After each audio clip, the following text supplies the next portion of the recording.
जय हिंद। तो स्वागत करते हैं आपको अपने चैनल मैथ पाठशाला में। तो क्या आपने पिछला क्लास को देखा कोऑर्डिनेट का? अगर अभी तक आप पार्ट 1 नहीं देखे हैं कोऑर्डिनेट का, तो एक बार जरूर प्लेलिस्ट में जाके उसको देख लीजिए। अब आज से हम लोग क्लास का पार्ट 2 स्टार्ट करने जा रहे हैं, जो कोऑर्डिनेट का होगा। तो चलिए, आप बिल्कुल इस क्लास में शुरू से अंत तक बने रहेंगे और समझेंगे कि क्या होता है कोऑर्डिनेट ज्योमेट्री। तो चलिए शुरू करते हैं। देखिए, हम लोग कोऑर्डिनेट ज्योमेट्री का जो पार्ट 1 था, कोऑर्डिनेट ज्योमेट्री कोऑर्डिनेट ज्योमेट्री का जो पार्ट 1 था, उसमें हम लोग कितना दूर तक पढ़ चुके हैं? तो एक बार समझेंगे, रिकॉल हम लोग कर रहे हैं। ठीक है, क्या होता है भाई? हम लोग सबसे पहले क्या पढ़े कि हमारे पास जिस प्लेन में हम इस कोऑर्डिनेट ज्योमेट्री को रिप्रेजेंट करते हैं, उसको हम कहते हैं कार्टिजन कार्टिजन कार्टिजन प्लेन कहते हैं। ठीक है, और इसी में हम क्या करते हैं, कोऑर्डिनेट ज्योमेट्री को प्रेजेंट करते हैं। समझ रहे हैं ना? इसके बाद हम लोगों ने क्या पढ़ा कि ये जो कार्टिजन प्लेन होता है, इसमें एक्सिस दो होते हैं। तो हम लोग क्या समझे कि हमारे पास कार्टिजन जो प्लेन है, इसमें कितने एक्सिस होते हैं? तो दो एक्सिस होते हैं। क्लियर है इतना दूर तक? इसके बाद हम लोगों ने पढ़ा कि ये जो एक्सिस है, इसका नाम क्या होता है? तो इसको हम कहते हैं एक्स एक्सिस। इसको हम क्या कहते हैं? X axis. और इसका जो एक्चुअल नाम होता है वो एब्सिसा होता है। एब्सिसा, ठीक है, उसका जो एक्चुअल नाम होता है वो क्या हो जाता है? एब्सिसा हो जाता है।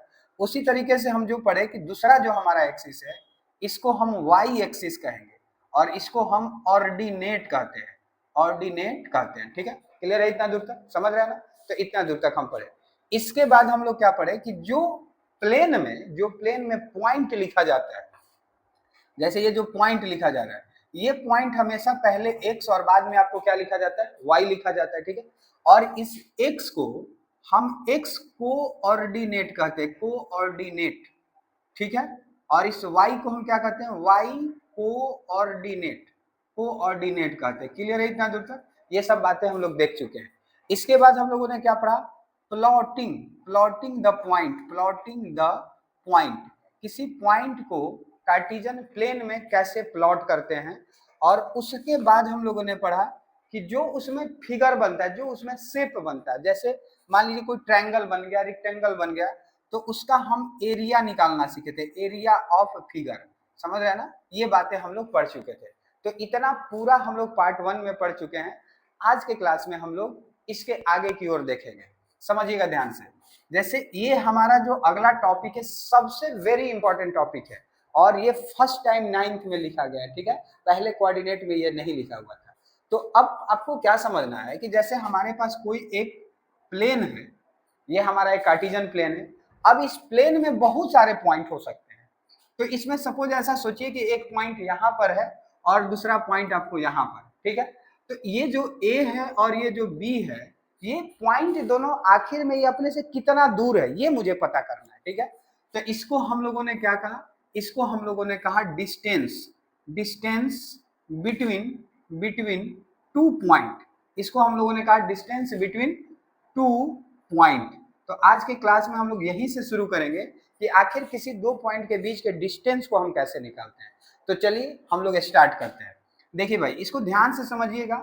ये एक प्रूफ्ड स्टेटमेंट है। ये क्वेश्चन आपको अक्सर आ जाता है कि so that the distance between two point is under root x2 minus x1 plus y2 minus y1 का स्क्वायर। तो ये कैसे होता है? अगर हम इस बात को समझे, तो सपोज मान लीजिए यहाँ पर कोई एक पॉइंट ए है और यहाँ पर कोई दूसरा पॉइंट बी है। तो आखिर ये कैसे लिखा गया होगा? क्योंकि हम क्या जानते हैं, कोई भी पॉइंट जो होता है उसमें पहला वैल्यू x का होता है और बाद वाला वैल्यू y का होता है। तो इसमें दो दो पॉइंट है, तो हम ऐसा कह रहे हैं कि ये वैल्यू x1 है और ये वैल्यू y1 है। ये वैल्यू आपको क्या है? y1। उसी तरीके से अगर हम समझे तो ये जो b है, इसमें ये x2 है और ये आपको क्या है? y2। क्लियर है इतना दूर तक? अब आप थोड़ा सा समझिए, इसके कंस्ट्रक्शन को कंप्लीट कीजिए। तो कैसे ही कंस्ट्रक्शन होगा? यहां से यहां तक हम इस लाइन को ज्वाइन कर, ठीक है, ये आखिर बना कैसे होगा? तो ये जो पॉइंट लिखा गया, कैसे लिखा गया?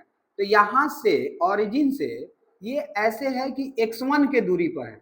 यहां पर आपको क्या है? x1 था, और यही ओरिजिन से अगर हम ऊपर बढ़ेंगे तो यहाँ y1 था, और जब ये दोनों पॉइंट को हम ज्वाइन किए, क्लियर है यहाँ तक, तो ये क्या लिखाया गया होगा? a लिखा गया होगा। सही है ना? समझ रहे हैं सब लोग? और यूट्यूब पर भी जो देखेंगे वो लाइक भी करते चलेंगे प्लीज। क्योंकि आप लाइक नहीं करते, सिर्फ देख के छोड़ देते, ठीक है। लाइक कर देना, इस एक लाइक से आपको हमको मोटिवेशन मिलते रहेगा। अब उसी तरीके से बी कैसे लिखा गया होगा, तो बी जो लिखा गया होगा यहाँ से यहाँ तक गए होंगे, तो सपोज दैट मान लीजिए यहाँ पर x2 रहा होगा, उसी तरीके से ऊपर अगर हम गए होंगे तो यहाँ पर आपको क्या रहेगा, y2 रहा, ठीक है। अब इस x2 को अगर हम यहाँ से बढ़ाएं, समझ रहे ना, और यहाँ से y2 को हम बढ़ाएं, ठीक है, तब जाके हमारा क्या बन गया, b पॉइंट बन गया, ठीक है। तो इस तरीके से b का जो वैल्यू हुआ वो x2 हुआ और y2 हुआ, सही है, ठीक है। अब हम क्या करेंगे, इस लाइन को ज्वाइन करेंगे, और जब हम इस लाइन को ज्वाइन किए तो हमने क्या देखा कि हमारे पास फिगर में एक राइट एंगल ट्रायंगल है, हमारे पास फिगर में क्या है, राइट एंगल ट्रायंगल है। और इस तरीके से हमने क्या देखा कि ABC is a right angle triangle, ABC आपको क्या हो जा रहा है, एक राइट एंगल ट्रायंगल हो रहा है। क्लियर है इतना दूर तक? अब आप क्या जानते हो properties of right angle triangle, आप जानते हैं properties of right angle triangle by Pythagoras theorem. इसके अकॉर्डिंग जो होता है वो h स्क्वायर बराबर p square plus b square होता है। अब हम देख रहे हैं कि ये कितना डिग्री बनाया है, 90 डिग्री बनाया है। तो अगर ये 90 डिग्री बनाया है तो इसके सामने का जो साइड होगा वो हाइपोटेनस होगा। क्लियर है? तो ये हाइपोटेनस हो गया और ये बेस, और ये आपको क्या हो जाएगा, परपेंडिकुलर हो जाएगा। सही है? तो अगर हमारे पास इसका वैल्यू और इसका वैल्यू आ जाए तो हम ये डिस्टेंस को पता कर सकते हैं। समझ रहे हैं ना? ये डिस्टेंस को हम क्या कर सकते हैं, पता कर सकते हैं। ठीक है भाई, तो चलिए देखते हैं। आखिर आपको क्या देखना है कि ये यहां से पूरा यहां तक आप गए होंगे तो x2 डिस्टेंस है, और अगर आप यहां से यहां तक गए होंगे तो x1 होगा। तो ये जो वैल्यू बचा वो कितना हो जाएगा, x2 माइनस x1 हो जाएगा। और जितना ये यहां से दूर है उतना ही ये यहां से दूर है, और इस तरीके से ये भी आपको x2 माइनस x1। क्लियर है इतना दूर तक? एडजेक्ट सही है। उसके बाद अगर हम समझे तो यहां से अगर हम यहां गए होंगे तो y2 रहा होगा, अगर पूरा यहां से यहां हम गए तो ये हमारा क्या रहा, y2 रहा। और अगर हम यहां से यहां आए तो ये हमारा क्या होगा, y1। सही है? तो अगर हम इतना दूर की ही बात करें, सिर्फ इतना दूर का हम बात करें, ठीक है, तो ये क्या हो जाएगा, y2 माइनस y1 हो जाएगा। समझ रहे हैं ना? अब बताइए भाई, ये हमारा क्या है, हाइपोटेनस है। तो हमारे पास डाटा क्या आ गया कि h स्क्वायर बराबर p square plus b square. अब p के जगह आप क्या लिख रहे हैं, आप किसी को भी लिख सकते हैं। आप ऐसा सोचिए ना, परपेंडिकुलर यही है, बेस आपको ये है, ठीक है। तो p के जगह क्या आ जाएगा, x2 माइनस x1। हम यहाँ लिख सकते हैं x2 माइनस x1 का स्क्वायर। अब एक बात जरूर ध्यान रखिएगा कि जो परपेंडिकुलर होता है और बेस वो बदलते रहता है। अगर आप इसको भी परपेंडिकुलर कर रहे हैं तो कोई दिक्कत नहीं है, ये बेस हो जाएगा, और ये परपेंडिकुलर होगा तो ये आपको बेस हो जाएगा। ठीक है, सिर्फ हाइपोटेनस फिक्स होता है। ये क्लास 10th में आपको समझाया जाएगा कि जब हम थीटा इसको रखेंगे, इस एंगल की बात करेंगे तो ये परपेंडिकुलर होगा, और जब हम इस एंगल की बात करेंगे तो ये परपेंडिकुलर होता है। मतलब कहने का हुआ कि परपेंडिकुलर और बेस क्या होते रहता है, बदलते रहता है। हाइपोटेनस सिर्फ फिक्स होता है। ठीक है, तो यहाँ पर हमारे पास परपेंडिकुलर कौन हो जा रहा है, x2 माइनस x1, और उसका क्या था, स्क्वायर था, तो स्क्वायर लिख लिया। उसी तरीके से अगर हम बेस की बात करें तो बेस में हमारे पास क्या हो जाएगा, y2 माइनस y1। ठीक है, तो हम यहाँ लिखते हैं y2 माइनस y1, और इसका क्या हो जाएगा, स्क्वायर। ठीक है, कितना बराबर है, h बराबर, अगर ये स्क्वायर इधर जाएगा तो इधर आपको क्या हो जाएगा, अंडर रूट। तो हम क्या समझे, किसी भी दो पॉइंट के बीच का जो डिस्टेंस होता है उसको हम under root x2 minus x1 का square plus y2 minus y1 का स्क्वायर करते हैं, और ये इसका क्या हुआ, प्रूव्ड मेथड। समझ रहे हैं ना? तो इस बात को भी ध्यान रखेंगे, कभी कभी एग्जाम में आ जाता है कि so that the distance between two point is under root x2 minus x1 का square plus y2 minus y1 का स्क्वायर। सही है? अब देखिए ध्यान से समझिएगा दूसरा पॉइंट। अगर हम समझे कि ये हमारे पास कार्टेशियन प्लेन है तो ये तो दो अलग अलग पॉइंट हुआ, एक ए एक बी। ऐसा भी तो हो सकता है कि सिर्फ एक ही पॉइंट हो जिसका वैल्यू ए हो, और ये आपको कहां से मेजर करने के लिए कर दे, ऑरिजिन से कर दे। तो अगला हम क्या पढ़ रहे हैं, डिस्टेंस फ्रॉम ऑरिजिन। अगला हम पॉइंट क्या पढ़ रहे हैं, डिस्टेंस फ्रॉम ऑरिजिन। आखिर ऑरिजिन से कोई दूरी हम कैसे निकालेंगे। ठीक है भाई, तो ये आपको क्या हो जाएगा, एक्स मान लीजिए और ये आपको वाई, क्योंकि दो पॉइंट होता तब x1 y1 करते। ठीक है, ये हमारा a हो जाएगा जिसका वैल्यू x, और आपको क्या हो जाएगा, y हो जाएगा। अगर इस बात को समझें कि ये हमारे पास ऑरिजिन है तो इसका वैल्यू तो हमारे पास पहले से ही एडजेक्ट है, और वो क्या होता है आपको, वो होता है 0 और 0। इसको बताने की जरूरत भी नहीं है, फिक्स होता है। ओरिजिन का जो पॉइंट है वो 0 और 0 होता है। तो अब देखिए यहाँ से, और इसको हम ओ कह रहे हैं, तो यहाँ से फिर से हमारे पास 2 पॉइंट आ गया कि नहीं आ गया, समझ रहे हैं ना। तो अगर हम ओ ए निकाले, ओ ए, तो वो क्या हो जाएगा, under root x1 minus x2 या x2 माइनस x1, कुछ भी। तो आप समझिए ये x1 y1 है, ये x2 y2 है, ठीक है। तो आप 0 माइनस x वैसे भी लिख सकते हैं, या x माइनस 0 भी आप लिख सकते हैं, ठीक है। तो हम क्या लिख रहे हैं, x माइनस 0 का square plus y2 minus y, तो y2 की जगह आपको क्या है, y, तो y माइनस 0 का स्क्वायर, सही है। और यहाँ से हमारे पास क्या आ जाएगा भाई, x में से 0 घटेगा तो क्या हो जाएगा, x रहेगा, ठीक है। और उसका स्क्वायर तो x स्क्वायर, अब प्लस y माइनस 0 क्या, y, और y का स्क्वायर आपको क्या हो जाएगा, y स्क्वायर हो जाएगा। और यहाँ पर हमारे पास OA का जो वैल्यू आ गया, x का स्क्वायर प्लस y का स्क्वायर। तो हम लोग क्या समझे कि अगर हमको किसी दो डिफरेंट पॉइंट का डिस्टेंस पता करना है, तो उसके लिए क्या हो जाएगा, जिसका वैल्यू x2 और x1 और y2 और y1 होगा, तो x2 माइनस x1 का square plus y2 minus y1 का स्क्वायर। लेकिन अगर वही वैल्यू ओरिजिन से निकालना है, तो उसमें सीधा सीधी आप क्या कर सकते हैं, x का स्क्वायर प्लस y का स्क्वायर। क्लियर है इतना दूर तक, ठीक है। तो आपको अगर इतना पूरा समझ में आ रहा है, ठीक है, तो वीडियो को लाइक शेयर सब्सक्राइब भी करते चलेंगे, अपने दोस्तों को जरूर एक बार शेयर करेंगे, ठीक है। तो चलिए इसके बाद हम लोग बढ़ते हैं, सबको क्लियर है ना, ठीक है। तो मिटाते हैं इसको, आगे देखते हैं। ये प्रूफ जरूर याद रखिएगा, बार बार मैं रिपीट कर रहा हूँ क्योंकि ये एग्जाम में आ जाता है कि so that the distance between 2 point is under root x2 minus x1 का square plus y2 minus y1 का स्क्वायर, ठीक है। तो मिटाते हैं यहाँ से, और ये हम लोग पहले पार्ट में पढ़ चुके हैं। जो भी बच्चे पहला पार्ट नहीं देखे वो एक बार पार्ट 1 जरूर देखेंगे, ठीक है। आपको बिल्कुल कोऑर्डिनेट ज्योमेट्री का जो डर है वही खत्म हो जाएगा। तो चलिए आगे देखते हैं। अब देखिए इससे रिलेटेड कुछ हम एग्जाम्पल करेंगे, जो हम पढ़े हैं डिस्टेंस फार्मूला, इससे हम रिलेटेड क्या कर लेंगे, कुछ एग्जाम्पल करेंगे। तो समझते हैं कैसे ये सॉल्व होता है, इसके बाद आगे की क्लास को देखते हैं। लाइक जरूर करते चलेंगे आप लोग, ठीक है, अपने दोस्तों को भी एक बार शेयर कर देंगे, ठीक है। देखिए भाई, हम लोग क्या पढ़े कि हमारे पास जो भी कार्टेशियन प्लेन है, उसमें किसी भी दो पॉइंट के बीच का जो डिस्टेंस होता है, जैसे मान लीजिए ये पॉइंट ए हुआ और ये बी हुआ, तो अगर हम समझे कि ए बी बराबर जो हमारा होगा वो क्या हो जाएगा, under root x2 minus x1 का square plus y2 minus y1 का स्क्वायर, ठीक है, ये हमारे पास होता है।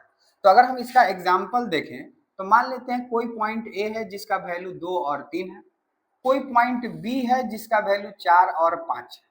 क्लियर है। अब कह दिया कि बताइए इसका डिस्टेंस क्या होगा, तो हम क्या जानते हैं, ए बी बराबर हम जानते हैं अंडर रूट, अगर आप समझे तो ये x1 है और ये आपको क्या है y1 है, उसी तरीके से समझे तो ये x2 है और ये आपको क्या हो जा रहा है y2 है। फॉर्मूला क्या होता है, x2 माइनस x1 का square plus y2 minus y1 का स्क्वायर, ठीक है। अब देखिए यहाँ x2 की जगह पर क्या है 4 है, ठीक है, तो आप क्या लिखेंगे 4 माइनस x1 की जगह पर क्या है 2 है, तो 4 माइनस 2 का स्क्वायर हो जाएगा, ठीक है। उसी तरह से प्लस y2 की जगह पर क्या है 5 माइनस कितना देगा भाई 3 और इसका स्क्वायर। क्लियर है। अगर हम समझे इस बात को, तब 4 में से 2 घटेगा तो कितना हो जाएगा 2 हो जाएगा, तो 2 का स्क्वायर कितना हो जाएगा 4 हो जाएगा, प्लस 5 में से 3 घटेगा कितना हो जाएगा 2 हो जाएगा, और 2 का स्क्वायर क्या हो जाएगा 4 हो जाएगा। और इस तरीके से हमारा वैल्यू क्या आ गया, अंडर रूट 8 यूनिट आ गया। क्या हो गया, यूनिट। डिस्टेंस हमेशा किस में लिखना होता है, यूनिट में लिखना होता है। क्लियर है। अब आप थोड़ा सा और समझेंगे कॉन्सेप्ट ऑफ मैथ क्या होता है, कि जैसे हमारे पास जो भी क्वेश्चन बना है जितने टर्म से बनता है, ठीक है, उसमें से वो किसी एक टर्म को हटाता है।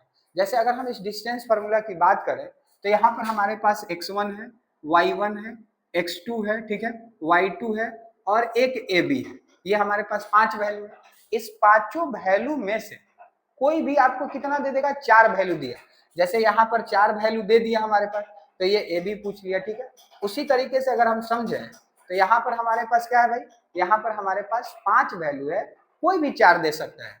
तो इस बार हम कह रहे हैं कि कोई एक पॉइंट है जिसका वैल्यू हमारे पास ए का वो 2 है और 3 है, 2 है और 3 है, और कोई पॉइंट बी है जिसका वैल्यू हमारे पास x है और 5 है। अब की बार इसको हटा दें और कह दिया कि इसका जो ए बी है वो अंडर रूट क्या है भाई 8। तो बताइए find the value of x, find the value, ठीक है, find the value of x, x का वैल्यू क्या होगा। तो कुछ नया नहीं है, सेम इस फॉर्मूला पर आपको ये बन जाएगा, समझ रहे हैं ना, बिल्कुल सेम फॉर्मूला है, 5 में से किसी एक का मिसिंग कर देगा। अगर इसका हम सॉल्यूशन की बात करें तो हम फॉर्मूला लगाते हैं, A B is equal to क्या होता है भाई, under root x2 minus x1 का square plus y2 minus y1 का स्क्वायर। ये हमारे पास वैल्यू है, जिसका वैल्यू दिया है उसके सामने में हम उसको लिखते हैं। तो ए बी की जगह क्या लिख लेंगे, √8 लिख लेंगे, ठीक है। उसी तरीके से अंडर रूट, अब ये x2 की जगह पर क्या है x है, माइनस x1 की जगह पर क्या है 2 है, और इसका क्या हो जाएगा भाई, स्क्वायर हो जाएगा, सही है, प्लस अब ये हमारे पास क्या हो जाएगा 5, ठीक है, माइनस और यहाँ पर आपको क्या हो जाएगा 3, और इसका ये क्या हो जाएगा स्क्वायर। क्लियर है इतना दूर तक, ठीक है। अब आप देखिए प्रोसेस को समझिए, जब यहाँ रूट है और यहाँ भी रूट है तो ये रूट से रूट कट जाएगा, समझ रहे हैं ना, और बच क्या गया आपके पास 8 बच गया, और यहाँ पर x माइनस 2 का होल स्क्वायर बच गया, अब प्लस 5 में से 3 घट जाएगा, कितना हो जाएगा 2, और 2 का स्क्वायर आपको कितना हो जाएगा 4 हो जाएगा। क्लियर है इतना दूर तक, ठीक है। और जो भी यूट्यूब पर देख रहे हैं उनको कोई भी डाउट हो तो जरूर एक बार कमेंट में बोलेंगे कि यहाँ पर प्रॉब्लम हो रहा है, ठीक है, समझिएगा आगे।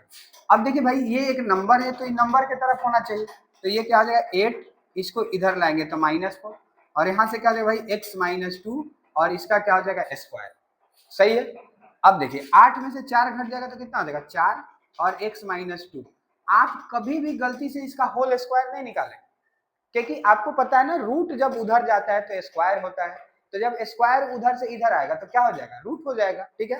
तो इसको हम इधर भेज लेते हैं, और यहाँ पर 4 और यहाँ पर x माइनस 2, लेकिन ध्यान रखिएगा क्योंकि हम जो जोड़ते हैं ना वो एक से ज्यादा वैल्यूओं का होता है, कैसे, क्योंकि 8 जो बना है जरूरी नहीं ना कि 4 + 4 से बना है, 2 + 6 से भी बन सकता है, समझ रहे हैं ना। तो इस बात का ध्यान रखेंगे कि ये जो स्क्वायर है जब इधर आएगा तो प्लस माइनस लेगा, और इस तरह से 4 का जो रूट होता है वो कितना होता है 2 होता है, और हमारे पास वैल्यू क्या हो जाएगा 2 प्लस माइनस में हो, समझ रहे हैं ना, और कितना बराबर x माइनस 2 बराबर। अब ये कह रहा है कि x माइनस 2 है जो 2 के बराबर है, एक प्लस 2 के भी बराबर है और एक माइनस 2 के भी बराबर है, तो हम यहाँ पर क्या लिखते हैं केस फर्स्ट, और इस तरीके से x माइनस 2 बराबर क्या लिखेंगे 2, समझ रहे हैं ना। जब इस 2 को हम उधर भेजेंगे तो x बराबर क्या हो जाएगा 4 हो जाएगा, और केस सेकंड आपको क्या हो जाएगा भाई कि x माइनस 2 बराबर -2, क्यों, क्योंकि आप देख रहे हैं ना यहाँ x माइनस 2 बराबर प्लस माइनस 2 आया है, और इस तरीके से हम क्या समझेंगे x बराबर ये -2, ये जब इधर जाएगा तो क्या हो जाएगा +2, और ये कट के कितना हो जाएगा 0, तो ये जो डिस्टेंस है 8, ये 2 वैल्यू से आ जाता है, जब हम x के जगह 4 लिखेंगे तब भी √8 आ जाएगा, और जब x के जगह हम 0 लिखेंगे तब भी हमारा √8 आ जाएगा, समझ रहे हैं ना। तो ये पूरी तरीके से हम डिस्टेंस फॉर्मूला को सीखें, उसके यूज को समझें, क्लियर है। अगर आपको वीडियो अच्छा लगे तो लाइक शेयर सब्सक्राइब भी करते चलेंगे, थैंक यू। अब अगले पार्ट में हम इसके आगे के क्लास को समझेंगे, धन्यवाद, थैंक यू, बाय।